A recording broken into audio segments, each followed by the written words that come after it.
Hello everyone, welcome to Undervisits. In today's video, we'll be discussing top 10 best movies of Keanu Reeves.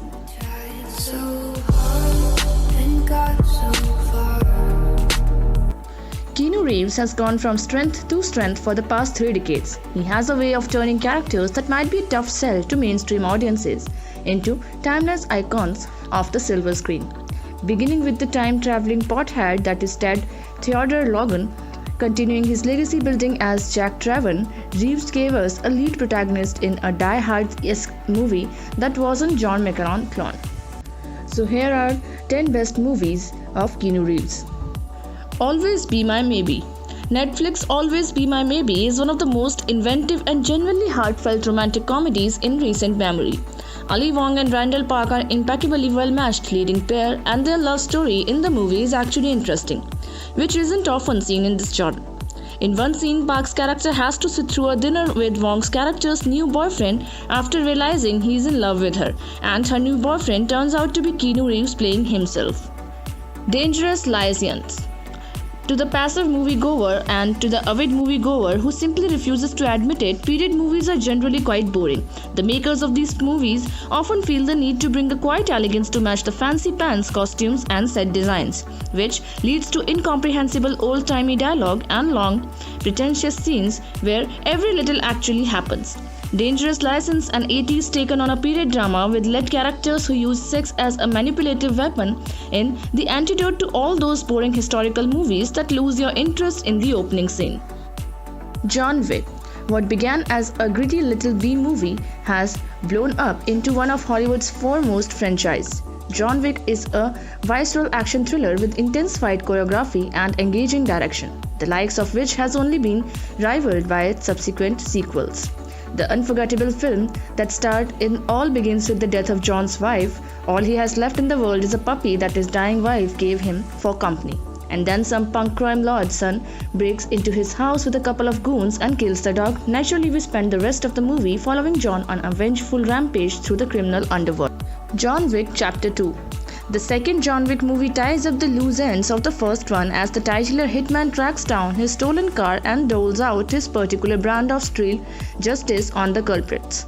Following this, the sequel's plot begins proper as a powerful underworld figure attempts to hire Baba Yaga to kill his sister, then blows up his house when he refused to play ball. John goes after the sister, then hunts down the guy who hired him. Assassin rules prevent him from doing so, especially on continental premises, but he doesn't much care, so he does it anyway, bringing on a world of trouble. Much ado about nothing. A number of critics felt that Keanu Reeves was miscast in a movie adaptation of a Shakespeare's play. And this was just 1 year after those same critics had said that the things about his casting in Francis Ford Coppola's Dracula movie, and felt the same way about Michael Keaton. So, if he cast Reeves and Keaton as Don John and Dogberry respectively, then he must have seen something in them that they could bring to those characters. And if you go into the movie without the preconceptions then those snooty, cynical critics had, then you will see that they each do a fine job with their role. Parenthood. Although it's most widely known now for its TV adaptation, which ran for more than 100 episodes across an impressive 6 seasons of NBC, Parenthood is a delight dramedy capturing the joy and frustrations of family life. Steve Martin plays a father who questions his ability as a parent when his children's mental health issues starts to become apparent and they all need therapy. Ron Howard directed the movie with grace, warmth, and positive messages left and right. Keanu Reeves only has a supporting role as the daughter's boyfriend and later husband, but he steals every scene he is in. John Wick Chapter 3 Parabellum. At one point it seems like these John Wick movies are going to nowhere left to go. They have been following the trajectory of Barney Stinson's Get Egg Mix. People think a great mix has to rise and fall, and I think it should be all rise. It should get higher and higher. In every John Wick movie, the stakes gets higher, the action gets more breathtaking, and the world building gets grander. In Parabellum, every assassin in the world was out for John's head, so who knows where the producer intended to go with announced fourth movie. But then again, they haven't steered us wrong in John's stolen Ford Mustang yet, so we have to keep the faith. Speed. Of all the Die Hard on a premise that followed after Bruce Willis changed the face of action cinemas with Die Hard in a skyscraper, Die Hard on a bus probably sounds like least interesting one.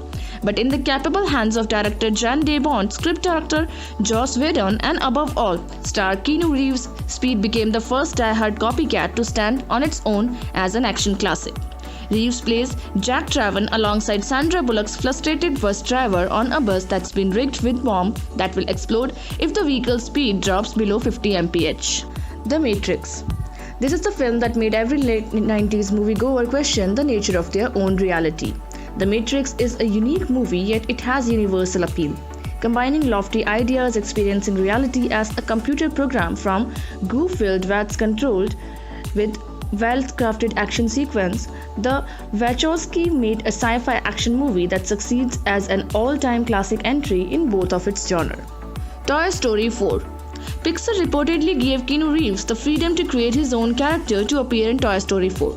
The one he came up with a beautiful Canadian daredevil toy named Duke Kaboom, who feels guilty that he is unable to do all the stunts that his commercials claim he can, making him feel as though he is let down the kids who play with him. Although many fans went into the fourth Toy Story making skeptical that it was necessary, since Toy Story 3 ended the saga perfectly, it turned out to be a delightful extra adventure with all of favorite characters.